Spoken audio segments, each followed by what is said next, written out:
One of the things about this whole back engineering thing that you keep hearing about with UAPs, gravity propulsion systems. This is what Bob Lazar talked about. And what he's saying is that there's some sort of stable element that gets bombarded with electricity and it creates this gravity wave. You can just, like with music, use a discordant tone and those tones will push away. There's a particular tone that the earth is on, the key of A.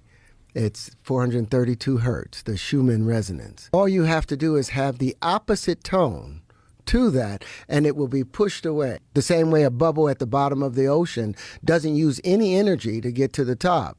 But because it's completely in opposition to its environment, the environment pushes it away. That's what you do if you're an intelligent race. That would be the method of propulsion. Method of propulsion and also decoupling. And so it wouldn't show visible means of propulsion.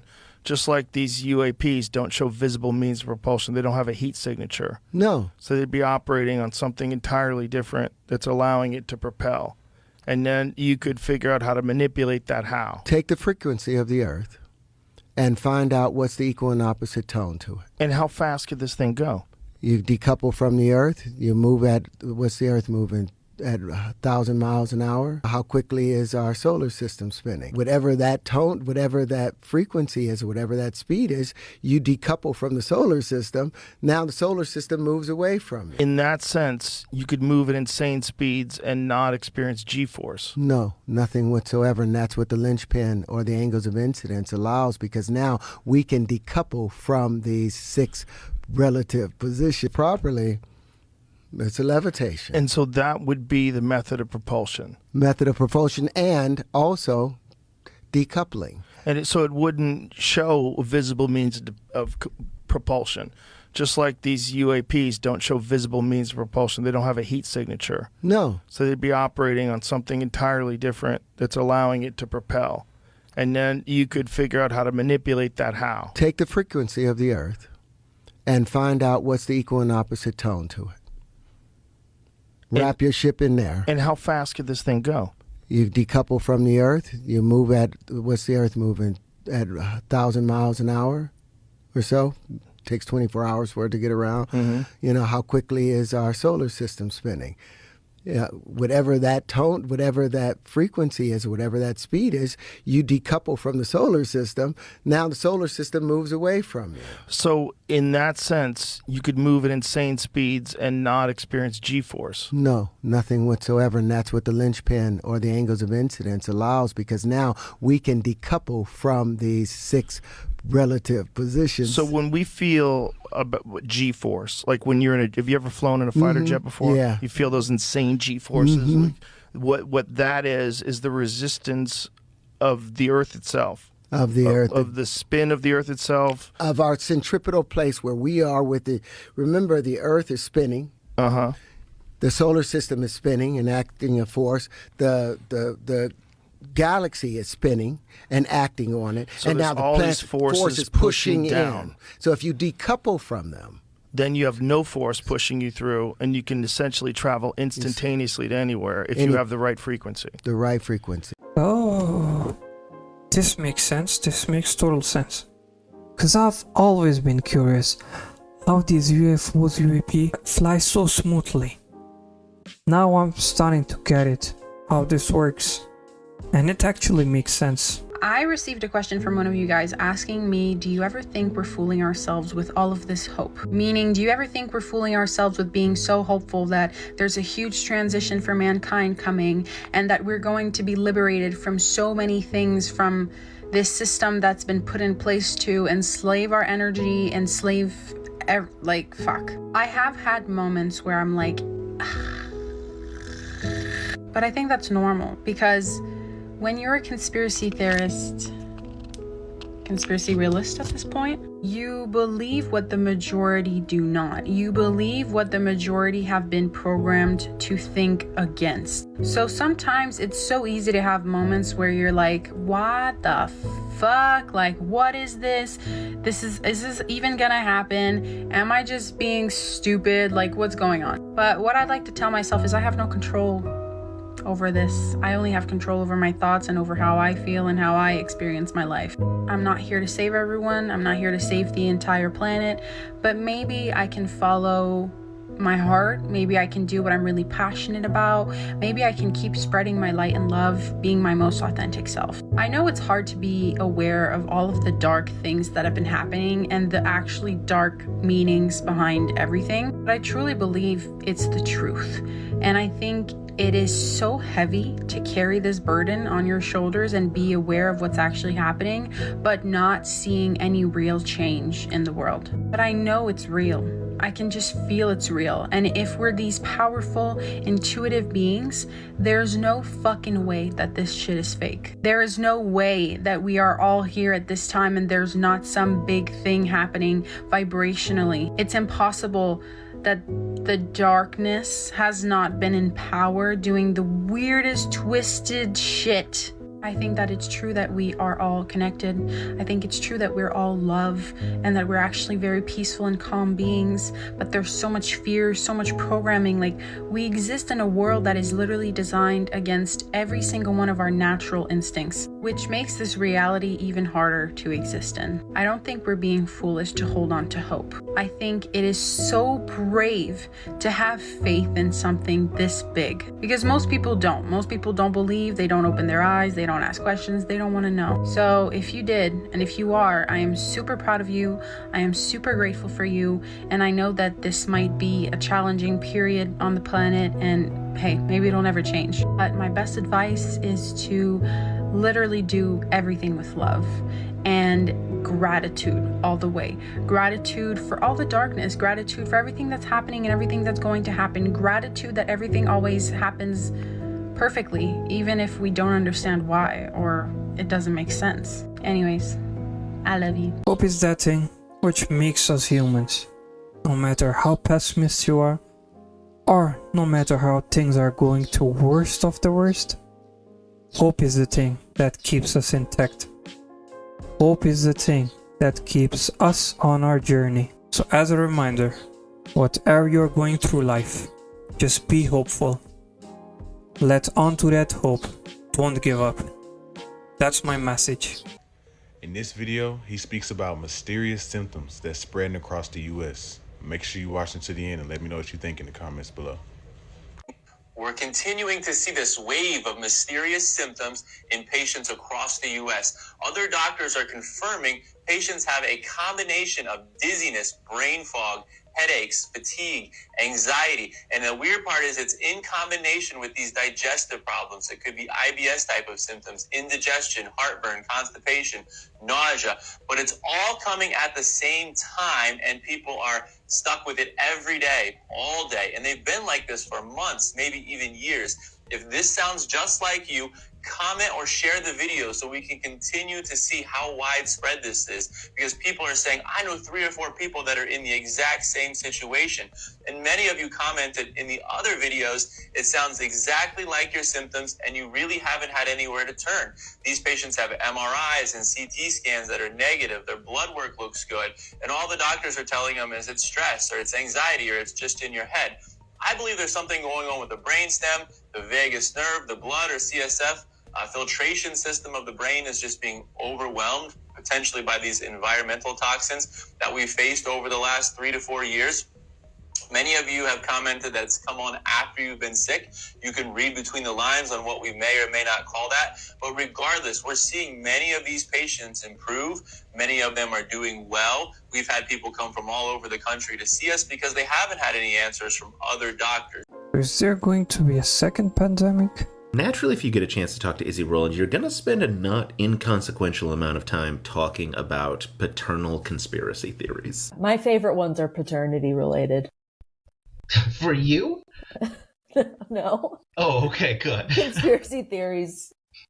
If people had conspiracy theories about my paternal, I would love nothing more. But mainly my favorites are Ronan Farrow and Khloe Kardashian. Oh, yes, yeah. Yeah. God, the Ronan Farrow one's so weird. So true. Because, like, it just has to be, right? It just has to be. It doesn't make sense. It doesn't make sense.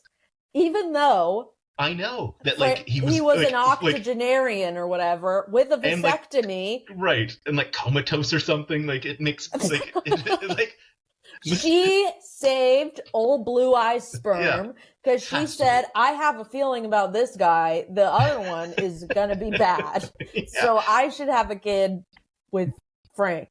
Yeah. And that's what happened. And then Khloe Kardashian's dad, as we all know, it's O.J. Simpson. Right. As we all know. May he rot in hell. Yeah. Is it real though? Or just a conspiracy? Multiple reports of strange lights seen all over the west coast of the US tonight.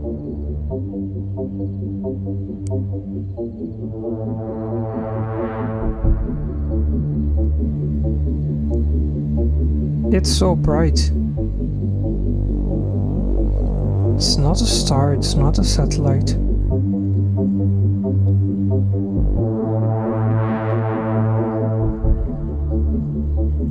Look at the shape of it.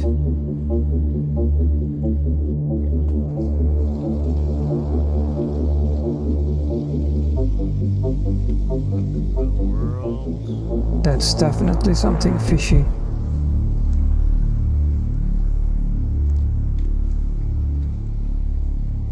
UFO. What is that? Look at how the light spreads across it. In like a frisbee position. And it is moving. That's interesting. The flower of life has been opened. It's a whole different monster. But all of these wave conjugations, all of these states of matter, all of these things, it's time for that to be changed now. DNA is made up of what? 5 elements, right? Hydrogen, carbon, nitrogen, phosphorus, and oxygen. You know how they're arranged?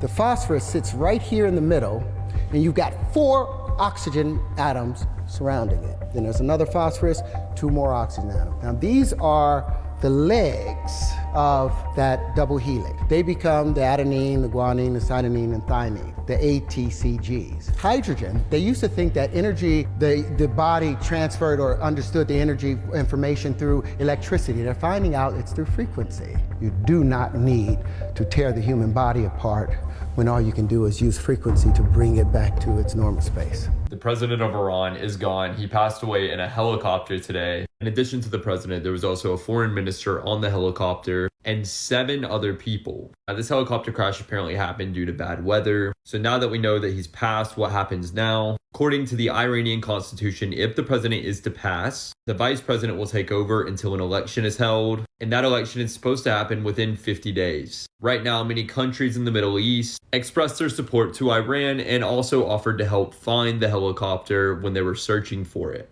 Also, many leaders from around the world are giving tributes and condolences to Iran for this loss. Now, the search to find the helicopter after the crash was actually pretty difficult due to things like cloud cover, fog, mist, and low temperatures. And all of that is believed to have actually contributed to the crash when it happened. Now, after this crash, a lot of people are very unsure about what's going to happen in the Middle East. I mean, you already know what's going on between 2 certain Middle Eastern countries right now, but I guess we will see what happens over the next few days. Just be sure to be paying attention to the news.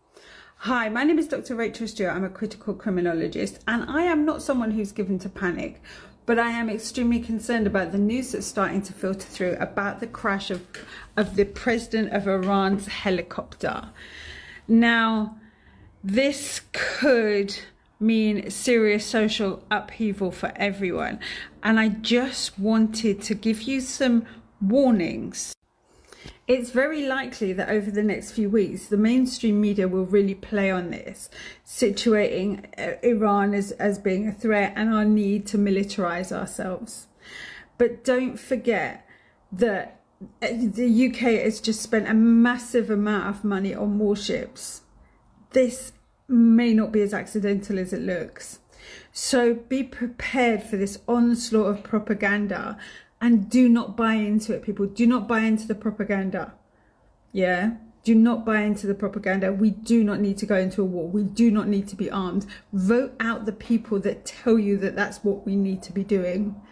Yeah? And just inform yourself, go to reputable news outlets, listen to people who you trust. My name is Dr. Rachel Stewart. I'm a critical criminologist, and let's watch this unfold. Because we all know how the mainstream media, they work. So they're gonna pick on the news, and they're gonna feed us all of these things. That this happened, we need to do this.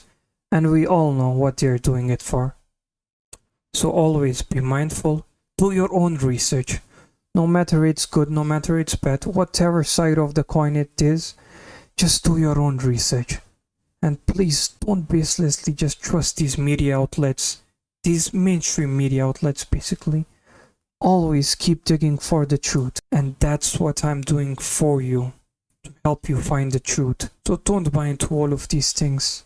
Let's revisit some of our favorite Disney Mandela effects. First one is pertaining to the Cheshire Cat from Alice in Wonderland. There's a very famous line that this cat says. Many people remember it as, "We're all mad here." But the real line in the current reality that we're living in is most everyone is mad here. So do you remember most everyone is mad here or we're all mad here? Because the line "we're all mad here" has never been said in the movie. The next one is from Snow White and the Seven Dwarfs. We all know the Hi-Ho song, but do we really? Many people remember the line from the song, "Hi-ho, hi-ho, it's off to work we go." But what if I told you that in the current reality that we're living in, that was never said? The line in our current reality is, "Hi-ho, hi-ho, it's home from work we go." They never ever said, "It's off to work we go" in the current reality that we're living in. The next one I have for you is about the intro during a lot of the movies, you know, where it's playing like the theme music and they're showing like this little logo up here. A lot of people remember Tinkerbell kind of flying by and using her little magic to dot the I in Disney. Well, it turns out that in our current reality, that never happened. You never see Tinkerbell in the intro. So if you remember seeing Tinkerbell, you're not from this reality.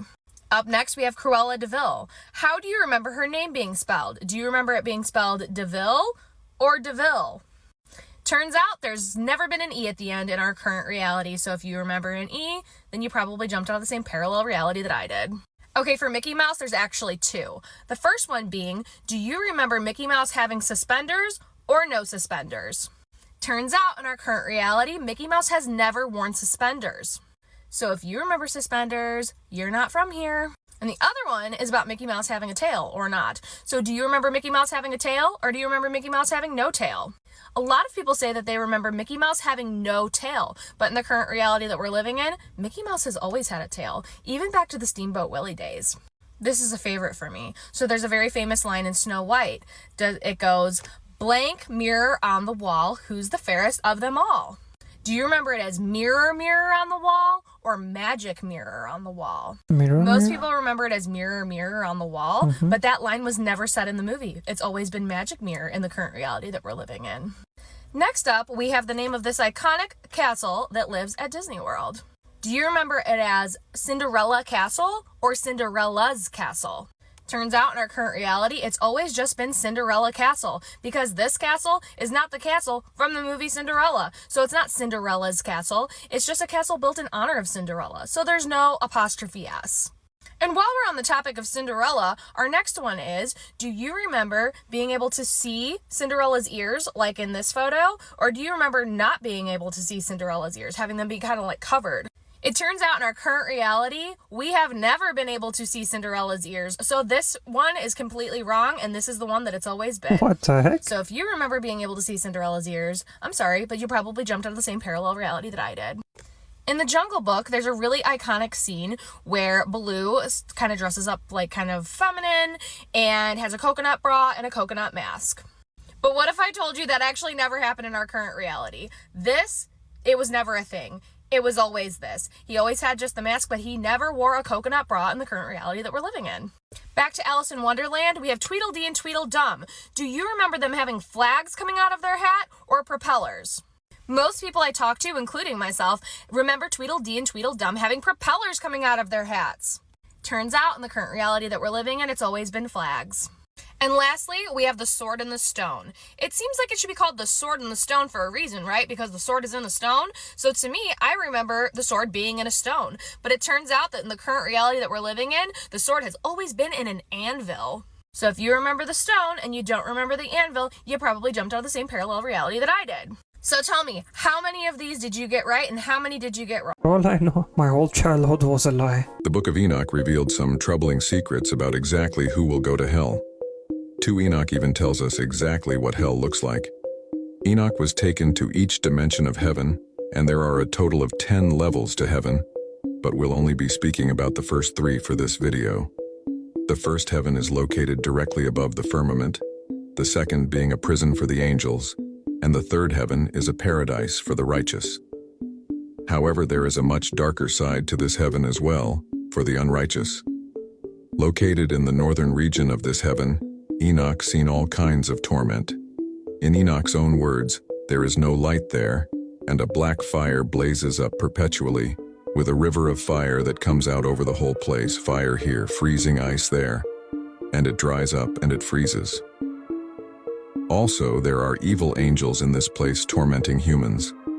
The angels that took Enoch through these levels of heaven told Enoch who these people who will go to hell are. They told him, "This place, Enoch, has been prepared for those who do not glorify God, who practice on the earth the sin, which is against nature, of witchcraft, enchantments, divinations, trafficking with demons, who boast about their evil deeds, stealing, lying, insulting, coveting, resentment, fornication, unaliving people, and who steal the souls of men secretly, seizing the poor by the throat, taking away their possessions, enriching themselves from the possessions of others, defrauding them, who, when they are able to provide sustenance, bring about the death of the hungry by starvation, and when they are able to provide clothing, take away the last garment of the naked, who do not acknowledge their Creator, but bow down to idols which have no souls, which can neither see nor hear, vain gods, constructing images, and bowing down to vile things made by hands.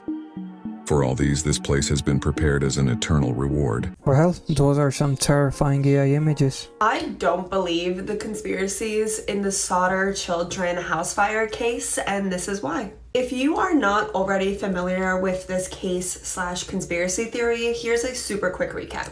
It's Christmas Eve 1945, and while the entire Sodder family slept, a devastating house fire broke out through the entire home. The parents, George and Jenny, and 4 of their children were able to exit the burning house safely, but 5 of the younger Sodder kids, whose bedrooms were on the top floor, hadn't made it out yet. The father, George, tried to go inside to save his kids, but the stairs were already up in flames. So George tried to go get a ladder that was usually in the backyard, but it was missing from its normal spot. And that ladder was later found 75 feet away, hidden in the woods at the bottom of an embankment. So George's next idea is that he's gonna try and move one of his trucks to the side of his home so he can climb on top and then get into one of the windows to save his kids. But both trucks that were working perfectly fine earlier in the day were now not starting. Multiple attempts were done to contact the fire department, but they did not show up for 7 hours despite only being 2.5 miles away. And by the time they did arrive, the entire Sodder home was already a pile of ash and rubble. And then very quickly, 2 things happened. 1, the fire was ruled accidental by faulty wiring, and the 5 Sodder children that never made it out of the home, Maurice, Martha, Louise, Jenny, and Betty, were presumed dead.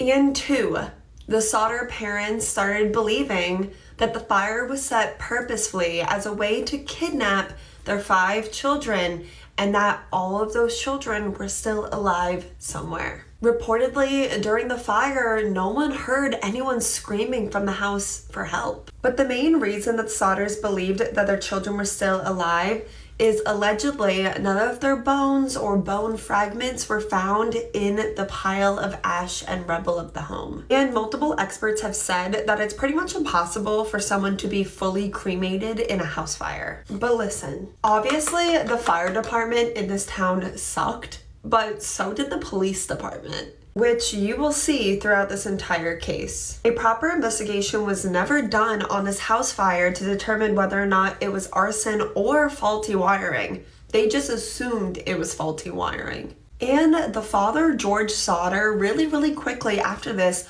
bulldozed the entire crime scene. So there could have been bone fragments. They might just not have found them yet. But honestly, what do I know? These are just my opinions. Everyone in this case is extremely sketchy. There might even be like a cover-up. The fire chief admitted to planting animal meat at the scene so the parents would find it and assume it was part of one of their children and stop asking questions. But in just my opinion, I think the most likely scenario is that the children did pass away in the fire, but that the fire was purposefully set by someone. I do think it was arson. The mother, Jenny, heard a noise on the roof, followed by the sound of rolling, like someone had thrown something up on the roof and it was rolling off, very shortly before the fire started. And also witnesses saw someone throwing balls of fire at the Sauter home the night that the house caught on fire. Who would want to set their house on fire? Well, turns out actually a lot of people. The father, George, made a lot of people angry about his feelings towards Mussolini. Also, there was this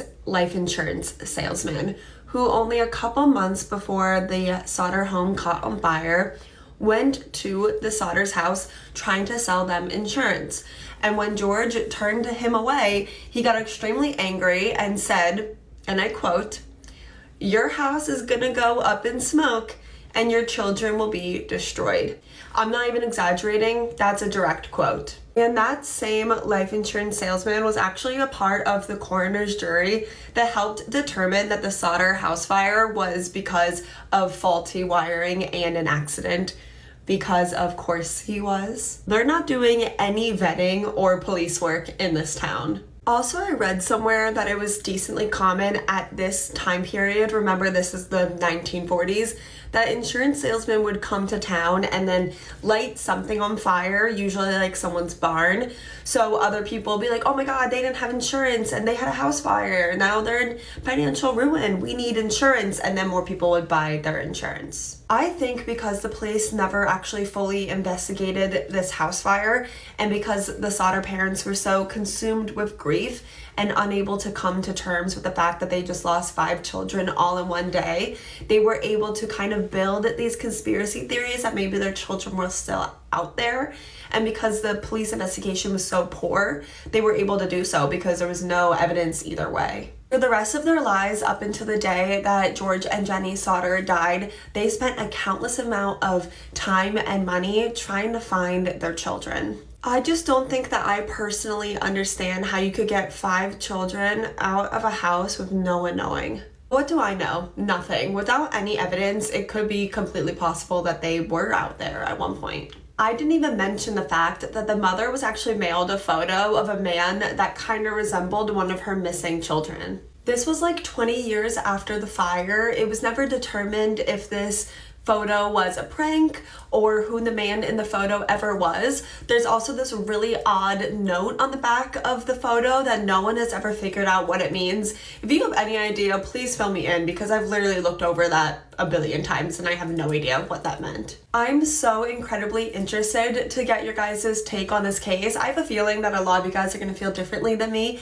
but that's okay. Let's keep discussing in the comments. I mean, that's how all of these big corporations were to sell their products or services. So it still might be a conspiracy, but there is still a possibility that the insurance company did all this, set up the fire intentionally. So it makes sense.